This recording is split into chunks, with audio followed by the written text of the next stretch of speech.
православную. Вы видите, только на православную веру воюет враг. Все остальные ему ничто.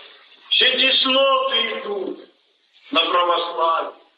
Это не сказал Господь. Претерпевый до конца, то спасен будет. Только вера православная, только истина, только Божья правда, которой мы держимся. Угодный Господь. Потому враг и восстает на нас более всего. Более всех остальных. Есть благодать Божья, которая его поражает. Есть пресное знамение, которое имеет силу. Здесь Дух Святый пребывает. Потом он и кричит тут проклятие. Ему невыносимо это.